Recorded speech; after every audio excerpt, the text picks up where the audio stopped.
You shuffle forward through a London street where the night feels heavy, and the only glow comes from flickering lamps and the faint orange pulse of ovens hidden behind wooden doors. The air smells of soot, horse dung, and, oddly comforting, fresh bread that seems to float right out of the darkness and into your nose. You pause for a second, maybe to savor it, maybe because your shoes stick on cobblestones that have soaked up a century's worth of grime. Either way, you're here now, wandering into a world where bread isn't just food, it's survival. And honestly, you probably won't survive this job if you ever had to take it. A Victorian baker's life was less warm pastries on a Sunday morning, and more slow march toward lung failure while smelling faintly of yeast. Cheerful thought, right? But before you get comfortable, take a moment to like the video and subscribe, but only if you genuinely enjoy what I do here. Drop a comment with your location and the local time where you're listening from. I like knowing who's out there wandering these late night stories with me. Now, dim the lights, maybe turn on a fan for that soft background hum, and let's ease into tonight's journey together. Your feet crunch on flour dust, which really does coat the street outside. Every bakery has some of it drifting out the door, settling on windowsills, mixing with coal ash in the gutters. You imagine entire neighborhoods sprinkled like donuts. In the 1800s, bread was so central that a Londoner could eat a pound or more every single day. A loaf wasn't some casual side dish, it was the meal. Families measured comfort and hunger in slices. Even children chewed stale crusts like candy, the kind of thing no modern kid would swap for a chocolate bar unless threatened. As you pass an open window, you hear the steady thump of dough being kneaded, a rhythm like a heartbeat. Inside, a baker hunches, sleeves rolled, face shining with sweat even though the night air outside is cold. His shop never really closes. By day, customers buy what he's already made. By night, he's trapped in the endless ritual of mixing, kneading, waiting, baking. The smell is divine, but you know already that this work is hell. You lean in, curious, and catch one quirky detail. Bakers in Victorian London sometimes used wooden troughs so long that several men would climb in barefoot and stomp the dough with their feet, like dancers who never got paid in applause. Hygiene was optional. You almost laugh, then remind yourself, this is the bread people fed their children. Suddenly the crust in your hand feels a little less appetizing. The neighborhood cat weaves between your ankles, probably fattened on scraps and mice unlucky enough to nibble on flour sacks. You hear laughter in the distance, a group of drunks leaving a tavern, but even they fall silent when they pass the bakehouse door. The oven's roar is intimidating. This is no dainty kitchen stove, it's a brick furnace, a glowing beast that devours wood and spits heat. Scholars still argue whether the bakers were seen as vital craftsmen or just another cog in the grinding misery of industrial London. But standing here in the haze of smoke and flour, you know one thing, their work fed millions. Without bread, riots would flare. With it, the city staggered on. You keep walking, soot clinging to your coat, imagining how the day-old loaves will vanish from shelves before dawn. Tomorrow, another batch will rise, and the cycle repeats, bakers swallowed by their own ovens, and you, drifting through history with eyelids heavier than flour sacks. You keep drifting deeper into the city, the lamplight shrinking behind you until the only glow is that faint orange whisper leaking from bakehouse doors. You know bread is everywhere here, almost. Obnoxiously so. It isn't just food, it's the currency of life in Victorian London. You could walk into a poor family's one-room flat and see little more than a pile of crusts on a wooden board, maybe dipped in watery stew if they were lucky. Bread wasn't the sidekick, it was the main character. You pause at a corner stall where loaves are stacked like bricks, each one more squat than fluffy.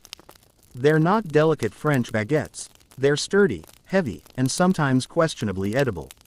A working man could easily eat a full quartern loaf, nearly 4 pounds of bread, in a single day. Imagine that. Waking up, gnawing on bread, breaking for bread at lunch, then ending your day with, you guessed it, more bread. Your jaw would probably be stronger than your sense of humor. But the thing about bread in this era is that it created a kind of social X-ray. You could tell someone's class not by their accent or their coat, but by what bread sat on their table. White bread, that was aspirational, the refined choice, seen as pure and elegant. Dark bread, rye, brown loaves, anything dense and chewy. That was the bread of the working poor. Ironically, the darker bread was healthier, but the Victorians didn't know, or didn't care. They wanted pale, spotless slices, even if it meant questionable chemistry. We'll get there. You lean against the wall, watching a baker's boy dart past, his arms straining with a basket of loaves. He's maybe 12, but his face looks 40. The rhythm of bread shaped lives, not just stomachs. Paydays meant a rush on the bakery, and famine meant riots outside it. In 1863, a bread shortage triggered chaos in London streets, and yet, oddly enough, bread never lost its reputation as comfort. People cursed the prices but clung to the crusts. One odd detail the city whispers about: bakers themselves rarely ate their own bread fresh. After working all night, they were so numb to the smell and taste that many preferred a pint of beer or cheap gin to another bite of dough. Imagine working in a chocolate factory and never touching the candy. That's the level of bread fatigue they carried. Your shoes crunch again on the flour-dusted stones, and you wonder how many of these loaves were even safe. You picture families slicing into bread that might stretch the flour with, let's just say, mystery powders. Scholars still argue whether Victorian bakers should be blamed or pitied. Were they greedy cheats, or desperate survivors in a cutthroat economy? The truth probably lies somewhere in the middle, like jam spread too thin on toast. And so you walk, trailing the invisible thread of bread that connects every family, every street, every bakery oven. It's monotonous, almost hypnotic, the way London breathes bread. And as you drift through it, you feel your own thoughts soften, like dough rising slowly in a wooden trough. You drift into another bakehouse, this one already alive with the glow of its oven. The heat hits you like a wall. It doesn't matter that it's midnight outside. In here, it feels like noon in the desert. You imagine standing this close for 12, 14, even 16 hours. Sweat pours from every man, drips into the dough, soaks through their shirts. You probably wouldn't last 10 minutes without bolting for the door. The ovens themselves are monstrous, great brick mouths that yawn open to swallow trays of dough. Bakers shovel loaves inside with wooden paddles so long they look like medieval weapons. Each time the oven door clangs shut, a muffled roar fills the room. You lean against a wall, but even the bricks radiate warmth. Every inch of this place is suffocating. And yet, this was their normal. Victorian bakers lived in constant, unrelenting heat.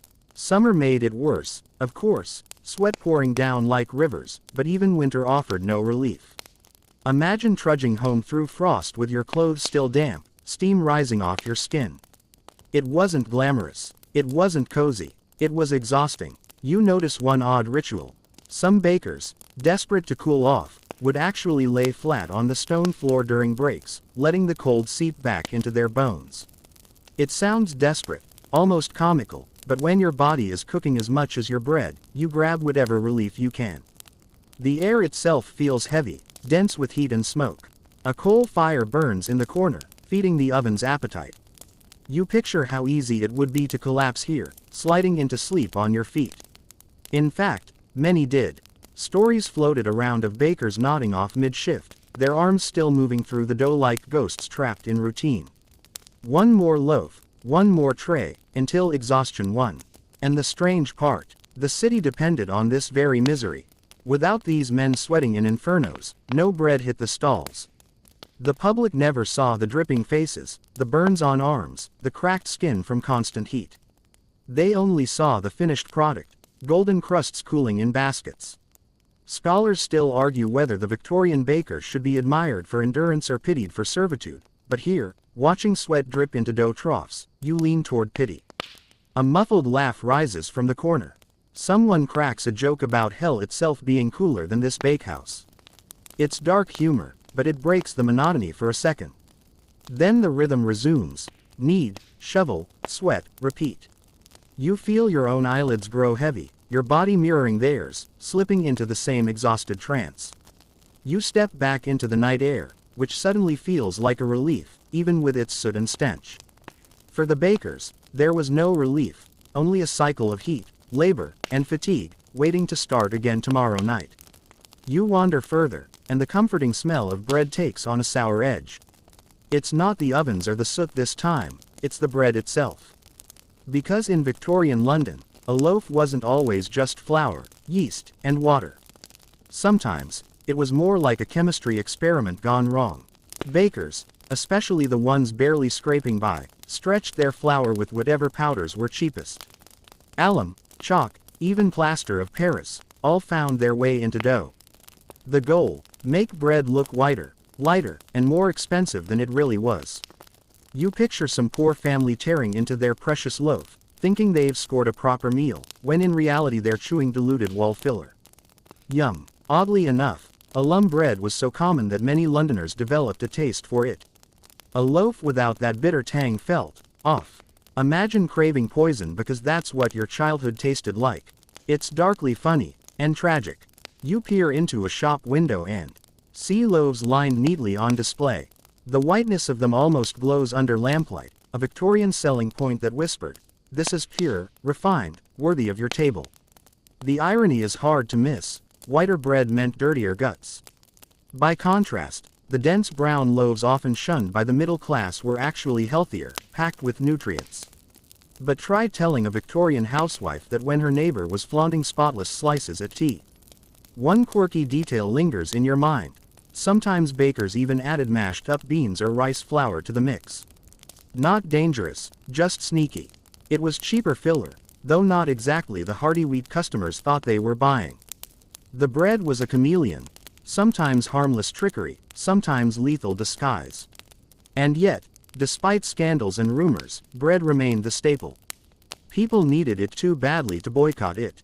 Scholars still argue whether the bakers were villains for adulterating loaves or simply victims of a ruthless economy where survival demanded cutting corners. It's easy to sit here, in hindsight, and wag a finger, but when you're staring down starvation, chalk bread might feel like a bargain. You take a bite of imaginary crust, your tongue curling at the phantom grit. Then you chuckle quietly, realizing you'd probably have eaten it too, if you lived here. Hunger has a way of making even plaster taste acceptable. The streets grow quieter as you drift further along, but one shop window still glows. Inside, bakers move like shadows, shoulders hunched, eyes heavy.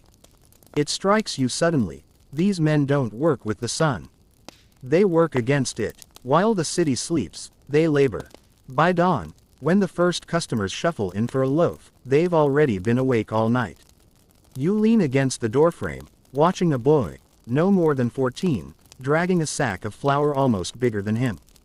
His eyes are dull, movements automatic. This is what night work does. Your body wants sleep, but your livelihood doesn't care. You grind on, through yawns and dizziness, through the fog that settles into your skull like damp mist.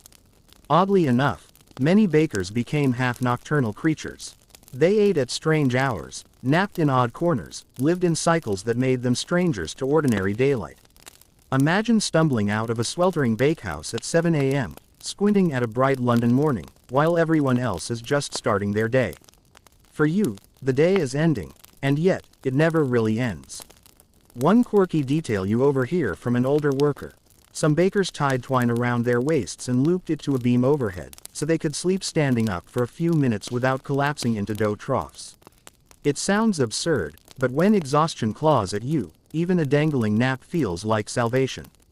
The rhythm of kneading and baking continues. Customers knock on the door, eager for fresh loaves, oblivious to the fact that the man selling to them hasn't closed his eyes in 20 hours. You can almost hear the quiet resentment under his polite tone. Bread may have been life for London, but it was also chains for those who made it. Scholars still argue whether Victorian bakers were overworked simply because of tradition. Bread must be ready by morning, or because of a system that exploited labor to its limits. Either way, you can feel the weight of those endless hours pressing down like flour sacks on tired shoulders. You step back outside, yawning in sympathy. The night feels heavier now, and even though you're only walking, your eyelids begin to droop. The city's bakers, somewhere behind those walls, are still pushing through, trapped in a cycle where sunrise isn't freedom, it's just the deadline. You wander toward a square where a cluster of men huddle under lamplight, their sleeves dusted white, their eyes ringed with sleepless shadows. They're not whispering about recipes or comparing loaves. They're plotting something bolder: how to reclaim a sliver of their lives from the ovens. Because by the mid-1800s, bakers had started to mutter about an outrageous idea: working less. For years, a typical shift meant 16, even 18 hours straight. You imagine rising in the afternoon, reporting to the bakehouse before sunset, and not stumbling out until mid-morning the next day. Repeat. Forever. No Sundays, no holidays, no balance, just flour, sweat, and fatigue. The very thought makes your spine ache. One man gestures passionately, talking about the early closing movement. They weren't asking for luxuries, just a cap of 12 hours. 12. That was their dream of fairness. Today, you'd complain if your job stretched past 9 hours, but for a Victorian baker, 12 was paradise. A quirky detail comes to mind. Some petitions they drafted were actually written on bread crusts instead of paper. Imagine handing a politician a loaf that says, "Please let us sleep." It's half protest, half prank, but entirely desperate. The crowd murmurs louder, and you can sense their frustration bubbling. The masters, the bakery owners, often ignored the complaints, dismissing them as laziness. After all, the city wanted its bread at dawn, and if bakers couldn't deliver, someone else would. Yet over time, the muttering grew teeth. Unions formed. Letters flew to Parliament. Public sympathy, surprisingly, began to shift. Scholars still argue whether these early labor movements actually succeeded in improving conditions or simply planted seeds for later reforms. But standing here, you feel the energy of change. It's fragile, like dough before it rises, but it's there. Men who spent their nights in sweltering ovens were daring to imagine mornings spent with their families instead of collapsing into bed. You walk on, leaving the huddle behind, but their voices echo. They're tired, yes, but also defiant. Bread might bind them, but they're starting to need something else into existence, the possibility of freedom. You take a turn down a narrow alley, and the sound you hear isn't the heavy thump of grown men kneading dough. It's lighter, quicker, like small hands slapping against wet flour. You peer into a dim bakehouse and see them, children, barely taller than the sacks they're hauling. Their arms are thin, their faces streaked with flour and ash, and yet they move with the same practiced rhythm as their elders. Victorian bakers relied heavily on apprentices. Some boys entered the trade as young as 10, signed into years of service in exchange for food, lodging, and training. In theory, it was an education. In reality, it was near slavery. These children woke with the night, worked into exhaustion, and rarely saw daylight. You picture their tiny bodies shoving trays into ovens that could swallow them whole. It makes your chest tighten just to imagine. One odd detail you overhear: some bakers used the apprentices as literal alarm clocks. The boys would be told to sleep for a few hours in flour sacks and then wake their masters at the right moment to tend the dough.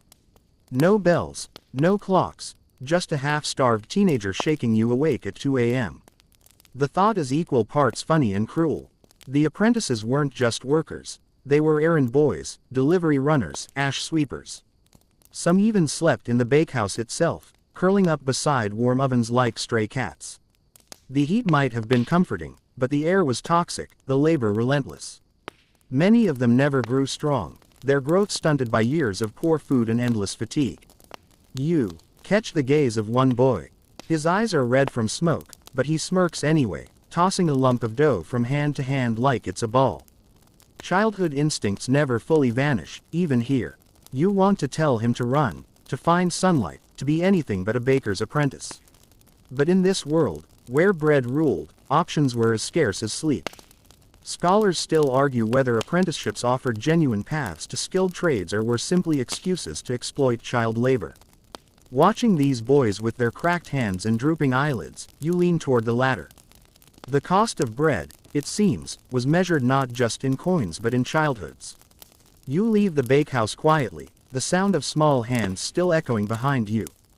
The city feels heavier, as though every crust you see is stamped with the fingerprints of children who never got to be children.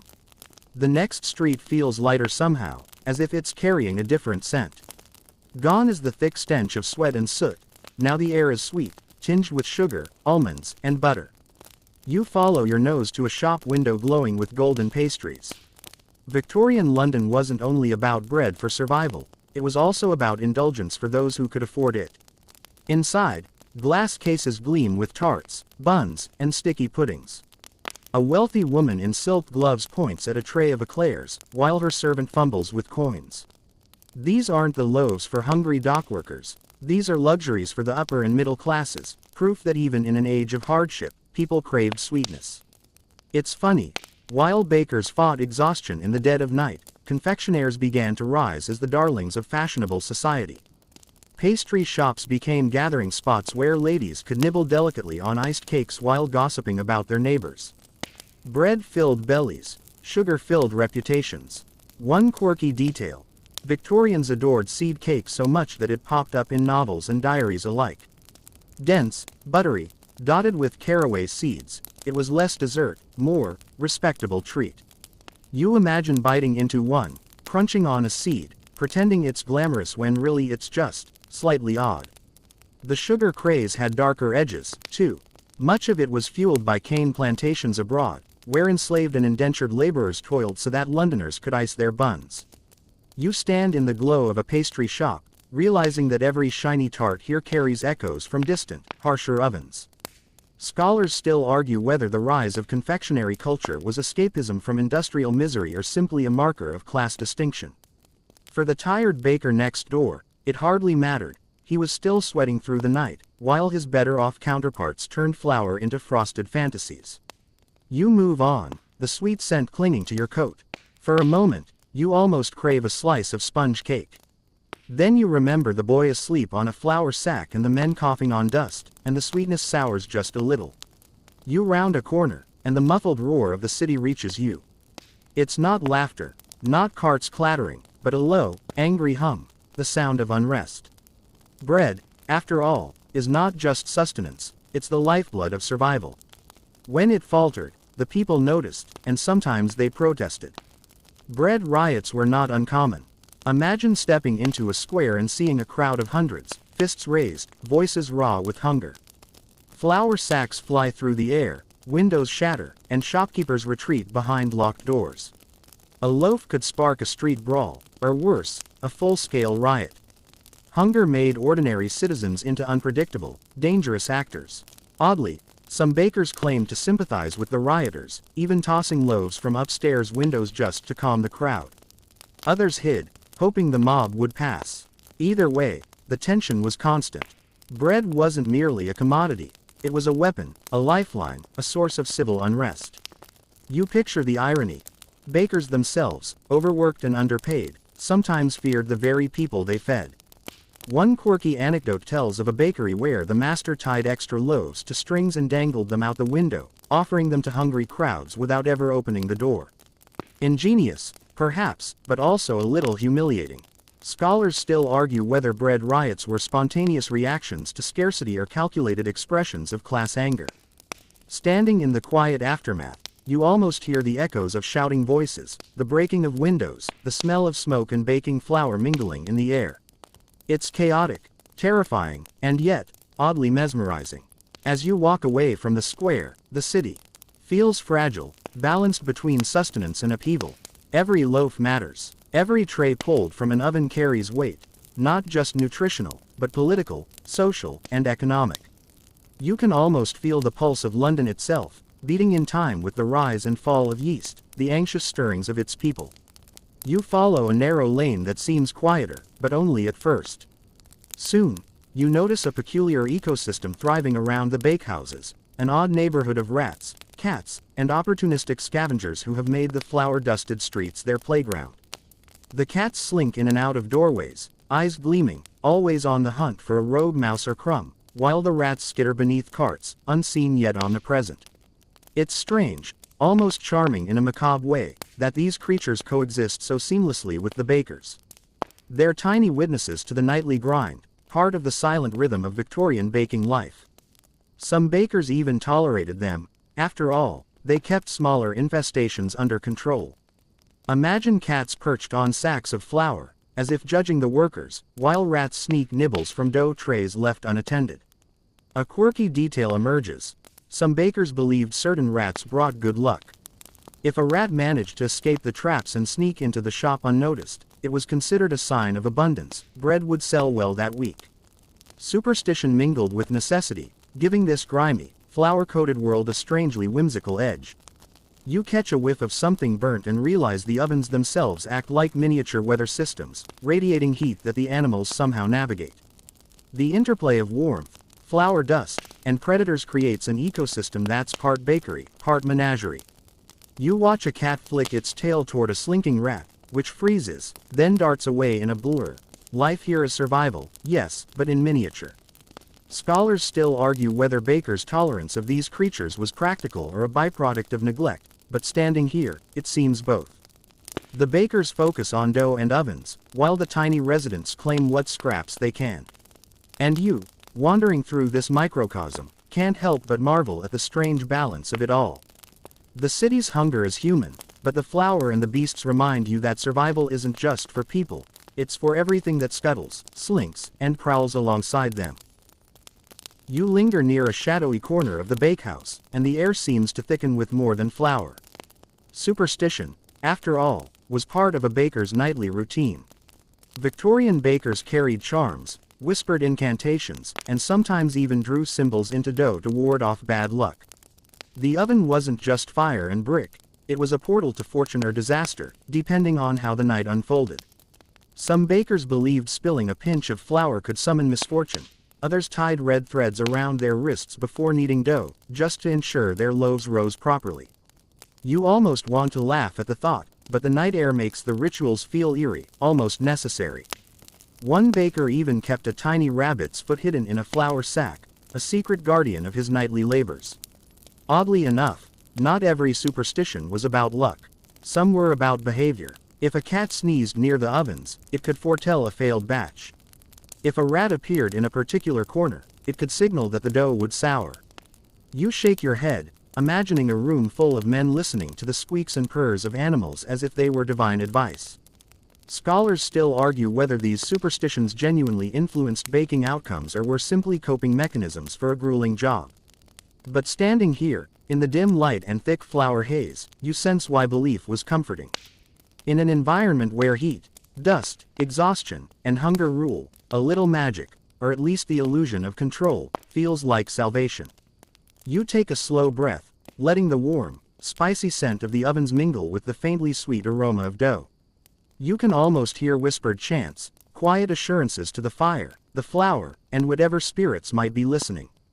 In this strange mix of labor, belief, and luck, the Victorian baker navigates the night like a tightrope walker, balancing skill and superstition with every fold of dough. And as you step back into the night, you can't help but feel a certain respect for these men. They live by heat and habit, yes, but also by the fragile threads of hope and charm woven into their daily grind. Your wandering brings you to the door of a slightly larger bakehouse, the kind where a man in a dark coat hovers with a clipboard. This is the bread inspector, a figure both feared and respected.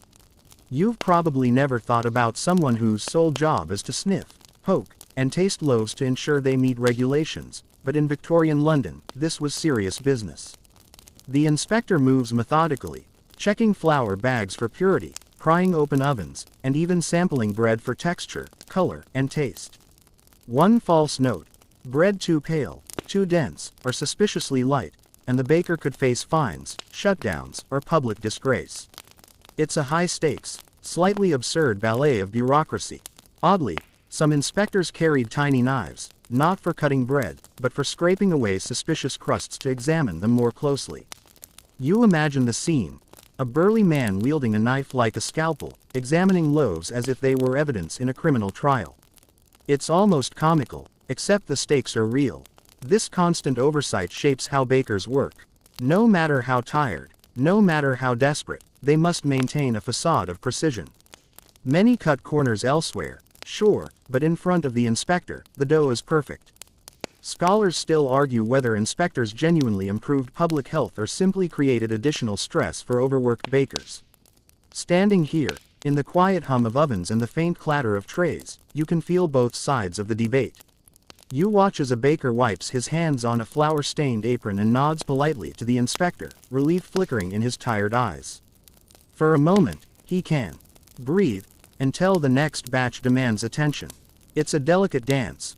Work hard enough to survive, but not so carelessly as to attract punishment. You step outside, the cool night washing over your sweat-soaked coat. The inspector's presence lingers in your mind, a reminder that even in a city of survival and flour dust, rules and scrutiny weave themselves into every loaf. Bread may sustain, but oversight defines the life of those who bake it. The streets feel quieter now, as though the city itself is pausing to catch its breath. You wander past the last of the dimly lit bakehouses, imagining the steady hum of ovens fading into memory. Behind these walls, generations of bakers sweated, cursed, and sometimes laughed, their lives measured in needs and loaves rather than hours and minutes. You notice how each shop, each soot-stained doorway, tells a story. From the overworked apprentices to the inspectors with knives, from the flour explosions to the charms tied around wrists, the Victorian bakehouse was a world unto itself. It was grim, odd, magical, and brutally honest about human endurance. You feel the echoes of all those who labored in the night, their sweat lingering in the cobblestones beneath your feet. Oddly, it's comforting. The chaos, the superstition, the fatigue, it all paints a picture of resilience. People survived, communities fed themselves, and traditions passed down through generations. Even the quirks, like rabbit's feet and seed cakes, breathe life into what might otherwise feel like endless monotony. You can almost hear the laughter of bakers trading tall tales about near misses and minor disasters, a soft thread of humanity in a harsh world. Scholars still argue whether these bakers were heroes, victims, or a little of both. Standing here, you understand that perhaps the truth lies somewhere in the dough itself, a mix of strength, endurance, misfortune, and ingenuity. Each loaf carries stories you could never fully untangle, yet you sense them all, swirling in the warm night air. You pause, letting the silence settle, the night stretching its fingers around you.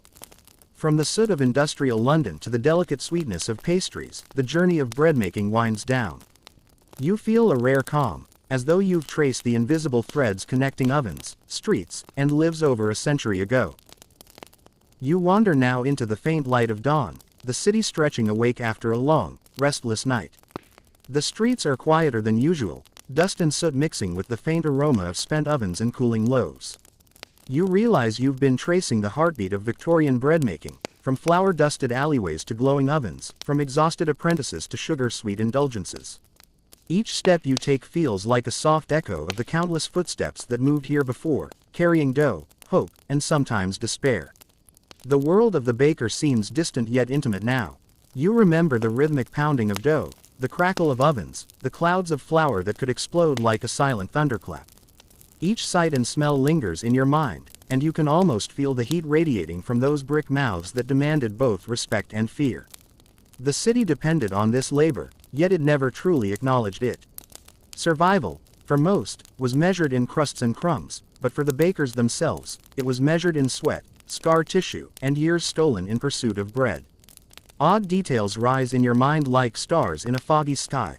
The apprentices curled on flour sacks, the rat scuttling unnoticed across the floor, a cat leaping elegantly from one oven ledge to another.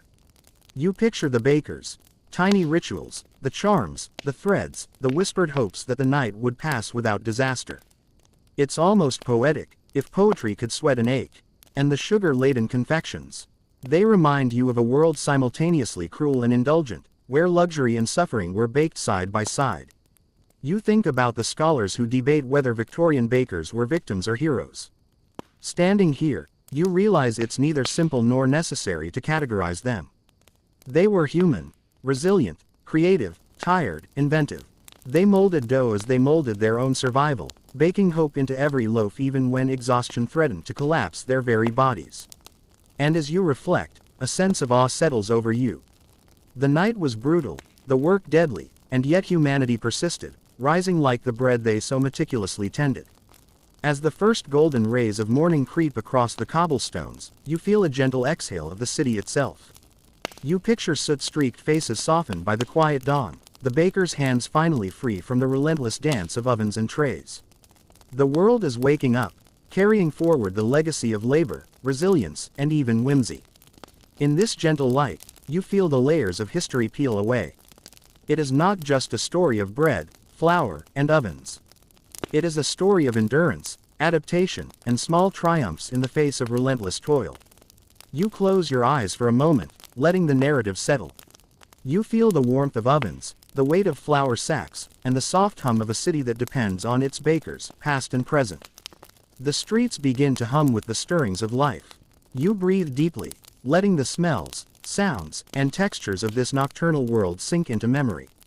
It's a journey that ends softly, a final note in the symphony of Victorian labor and resilience. You linger a moment longer in the quietude, a ghost among ghosts, before finally stepping into the morning, carrying the night's stories like crumbs in your pocket. The streets are quiet now, the night fully yielding to dawn. You can almost hear the faint echo of a baker's paddle tapping against a wooden trough, long faded into memory. Flour dust rises like mist in your mind, swirling around your thoughts before settling gently, leaving only the soft scent lingering at the edge of your senses. Every corner, every shadow, holds a whisper of the city's nocturnal rhythm. The warmth of ovens, once oppressive, now seems like a distant memory, softened into a comforting hum. You picture apprentices finally stretching their cramped limbs, yawning, and stepping outside into pale morning light, the cool air washing over their exhausted faces. Even the cats, once prowling the shadows, curl up lazily on sun-warmed stones. The rats scuttle one last time before retreating to the hidden corners of the city, their tiny lives intertwined with human labor and dust. Odd little memories float up. The strange charms tied around wrists, the whisper of spells into dough, the glint of sugar crystals on pastries meant to dazzle the wealthy. These details mingle in your mind like fragments of a half-forgotten dream, each one softening as if you're watching them through a warm haze. You can almost hear the gentle murmur of scholars debating their roles, the rhythmic kneading, the hush of distant crowds from riots long past. Breathe in slowly. The air tastes faintly of bread, smoke, and the early promise of day. Let it calm you. You've wandered through the secret world of Victorian bakers, the danger, the fatigue, the quirks, and the perseverance, and now it folds quietly behind you. The city exhales, and you feel the weight of history settling like a soft blanket over your shoulders. You whisper to yourself, letting the memories drift. The warmth of ovens, the rhythm of dough, the laughter, the superstition, the tiny triumphs of survival, all woven into a gentle tapestry of night. Let it fade slowly into a serene sleep, carrying with it the subtle, comforting pulse of human resilience.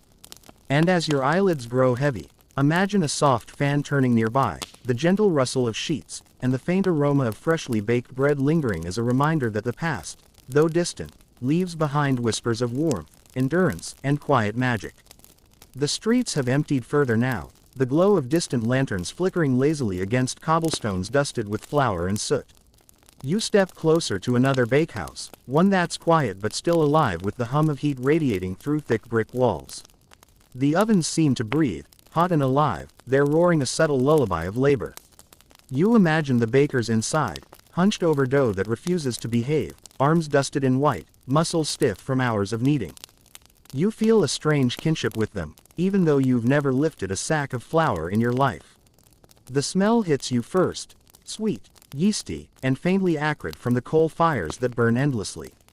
One baker leans forward, checking the crusts with tired, precise hands, while a boy, no more than 12, scrambles to carry a tray of loaves to the front window. His movements are practiced, automatic, yet you notice the subtle tremor in his wrist from fatigue. He is part of the machine now, half human, half instrument of the city's insatiable appetite for bread. You shiver slightly, imagining the lungs coated in flour dust, the backs bent under sacks, the skin cracking from heat and exhaustion. And yet, life persists here in strange, grimly beautiful ways. A cat leaps elegantly across a flour-dusted counter, pausing to inspect a rat that scurries beneath the oven. The tiny predator and the predator of predators exist in this world unnoticed, like ghostly spectators. One baker whispers to himself, tying a red thread around his wrist, muttering for luck as the dough rises. Perhaps he believes in superstition. Perhaps it's just the only thread of control in a world ruled by heat, dust, and exhaustion. You notice small details that make the night alive. The inspectors with their knives scraping suspicious crusts, apprentices curled on sacks of flour for fleeting naps, bakers tossing loaves from windows during riots to calm angry crowds. You almost laugh at the absurdity, but then, you remember, every action carries weight. A loaf could save a hungry family or spark chaos in a square. You inhale slowly, the smell of burnt sugar, yeast, and charred coal curling through your chest like smoke from an old fire. Somehow, amid all the danger, the explosive flour dust, the suffocating heat, the relentless labor, the bakers manage resilience. You picture a man tossing dough like an artist, the sweat dripping into the mixture, the heat baking both bread and endurance into his flesh. You hear whispers of alum, chalk, even beans added secretly to loaves to make them appear perfect, and the dark humor of survival makes you smirk quietly.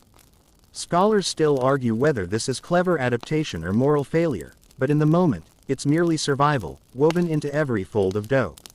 The apprentices fascinate you more than the masters.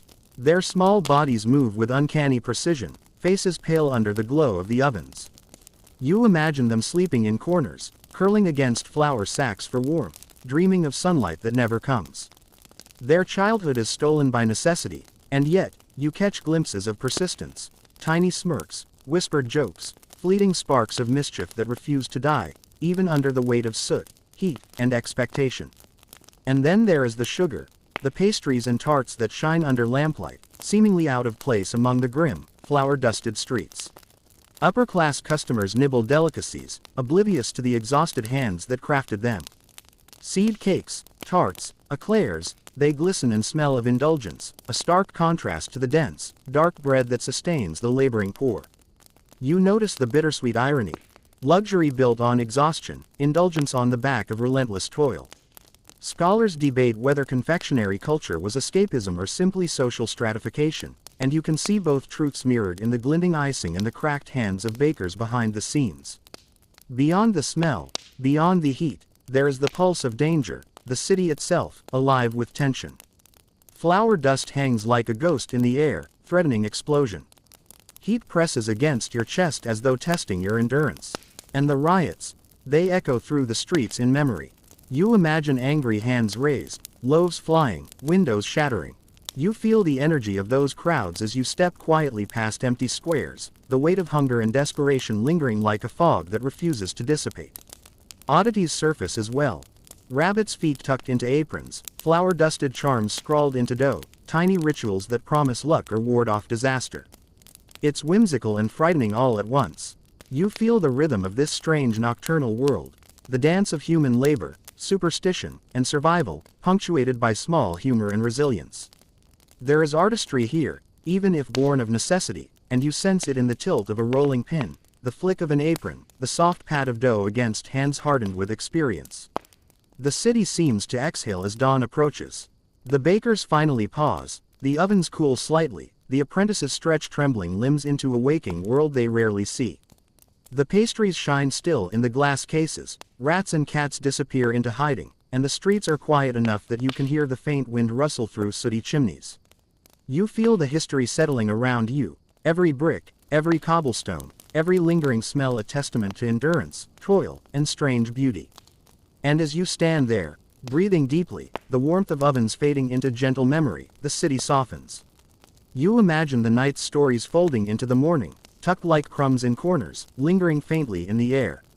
The bakers, sweat, laughter, superstition, and pain, all woven into invisible threads connecting past to present, settle quietly around you. You feel it too, a sense of calm, soft and patient, as if the streets themselves whisper, "You've seen our secrets, now rest."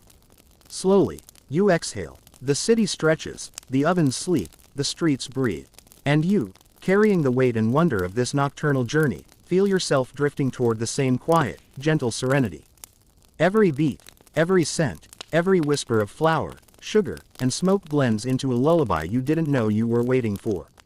Close your eyes. Feel the hum of the city, the warmth of ovens long gone, the small magic of flour dust and seed cakes, the resilience and mischief of exhausted apprentices, the subtle rhythm of human endurance.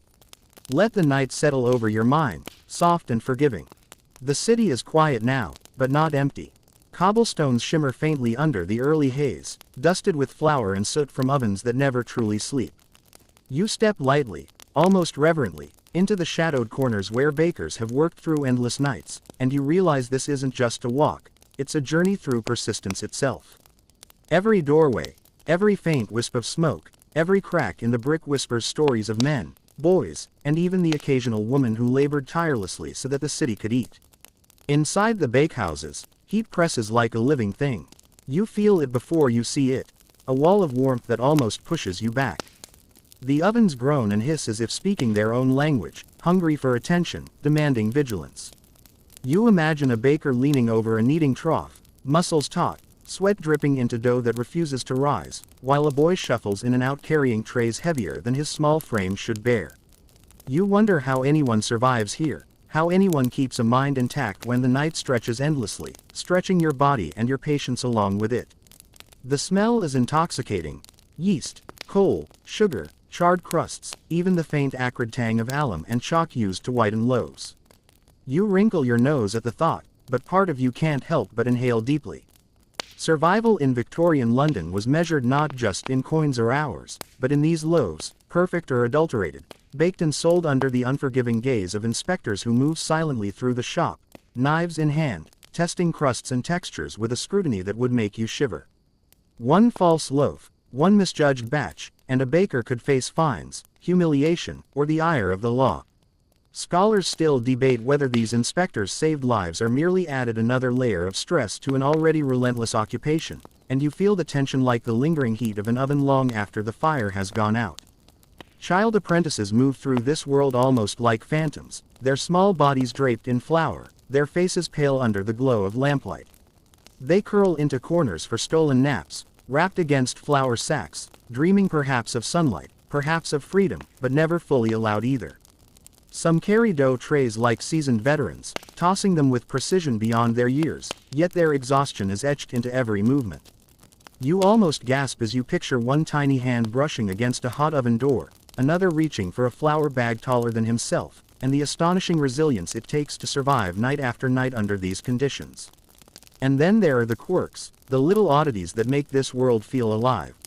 Red threads tied around wrists, whispered incantations into dough, rabbits' feet tucked secretly into aprons for luck, flour sprinkled carefully in circles to ward off bad fortune. It's superstition, yes, but also survival. These rituals, strange and whimsical, offer a thread of control in a universe ruled by unpredictable ovens, angry crowds, and the constant threat of disaster. Sometimes a cat sneezes near the oven, and the baker will pause, hold his breath, and proceed only when he feels the spirits have nodded in approval. It is almost comical, yet profoundly human. The pastries, too, tell a story. They glisten under lamplight, sugar crystals catching the faint yellow glow, a stark contrast to the rough, dense bread that sustains the working poor. Seed cakes, tarts, and eclairs are indulgences for the wealthy, glittering symbols of status while the bakers labor tirelessly behind the scenes.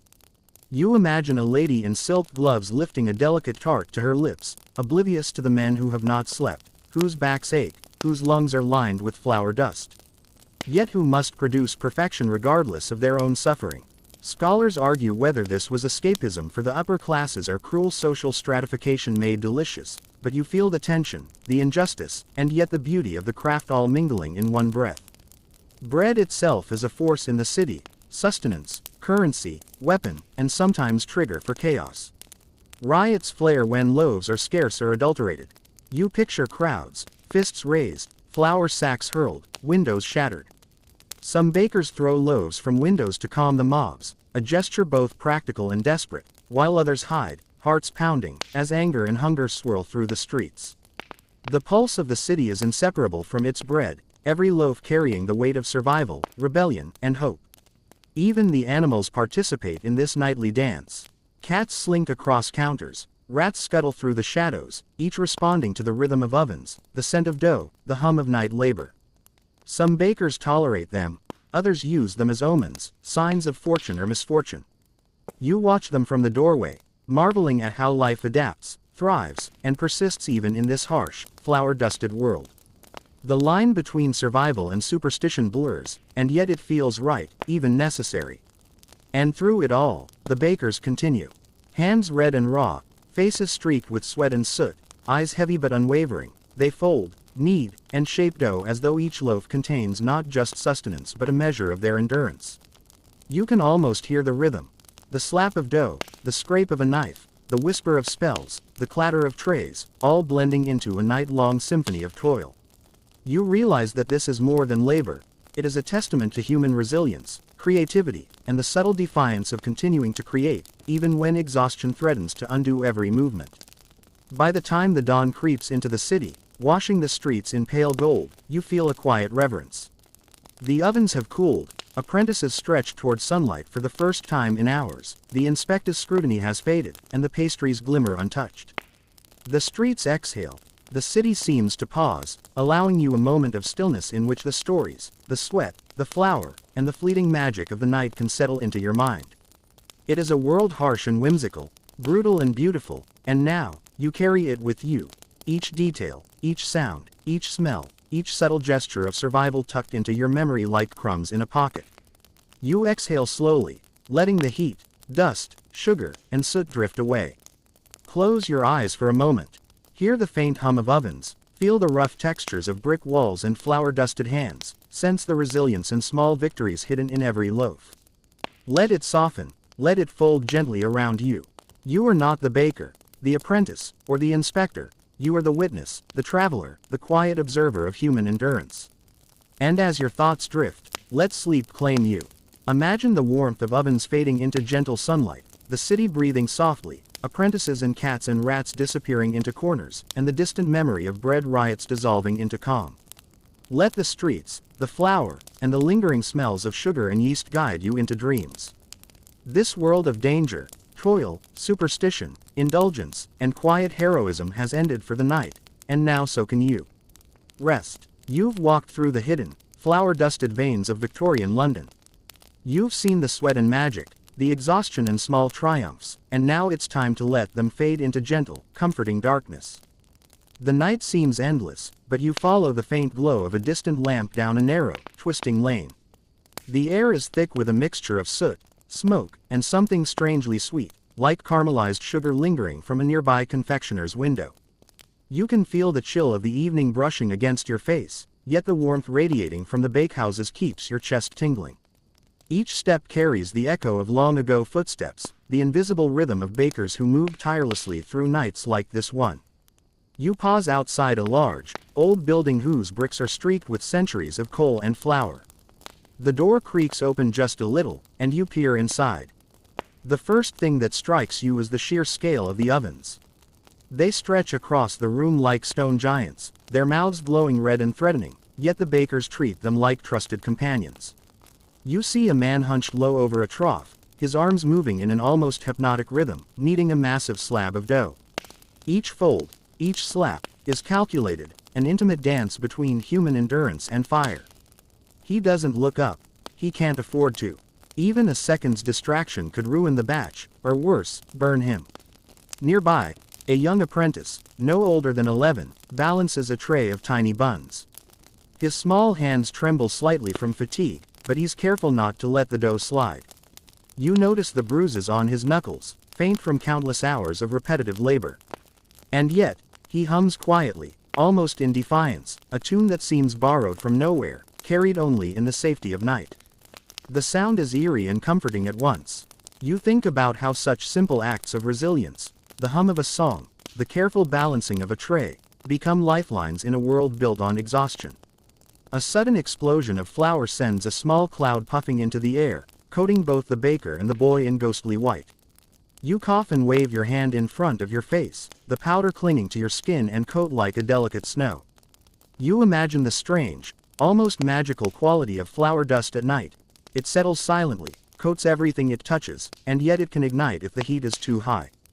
A fire hazard, yes, but also a kind of silent witness to labor, a misty ghost hovering over every loaf, every tray, every weary hand. One quirky thing catches your eye, a tiny bird perched precariously on the windowsill, chirping at the strange human orchestra inside.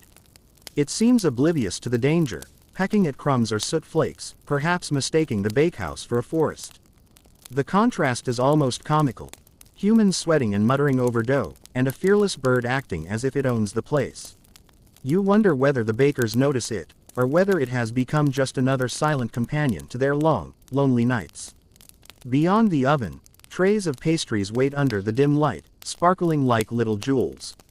One tray glows with sticky buns glazed with honey, another is dotted with almonds and sugar crystals that glint like morning dew. A man wipes his hands on his apron, surveying the array as if it were art. You realize these sweets are not merely food, they are status symbols, magic spells of indulgence for those who can afford them. Scholars still argue whether this obsession with confectionery was a sign of escapism or social prestige, but here, in the flickering lamplight, it feels like both. The labor poured into each sugar-dusted bun is immense, yet hidden from view, just as history hides the sweat of those who made it possible. Outside the bakehouse, the streets tell a different story. You hear the soft scuffing of feet across wet cobblestones. A small group of apprentices carries bundles of dough to neighboring shops, balancing their loads with precision. One stumbles slightly, spilling flour onto the street, and the others pause to steady him. You feel the tension in their movements, the silent communication born of shared hardship. It is survival, yes, but it is also camaraderie, the only warmth they have in a world that offers little else. Suddenly, a distant shout rips through the night. You recognize it immediately.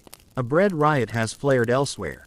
Hungry citizens, angry at scarcity, throw fists and flour sacks alike. You can picture the chaos. Windows shattered, crowds surging, bakers inside holding their breath, waiting for the storm to pass. Some will throw loaves to calm the mob, a mix of generosity and desperation, while others lock themselves in storerooms, silent and fearful. Bread, so ordinary in its appearance, wields power over the streets, a reminder that sustenance can ignite rage as easily as it saves life. Back in the bakehouse, a baker murmurs to himself, tracing a symbol in the flour with his finger, a protective mark, a charm to ensure the ovens behave. Superstition blends with necessity here. A spilled pinch of salt, a sneeze from a cat, or the sudden appearance of a rat could be interpreted as an omen. You watch him pause, study the shapes carefully, and then return to work, convinced he has appeased unseen forces.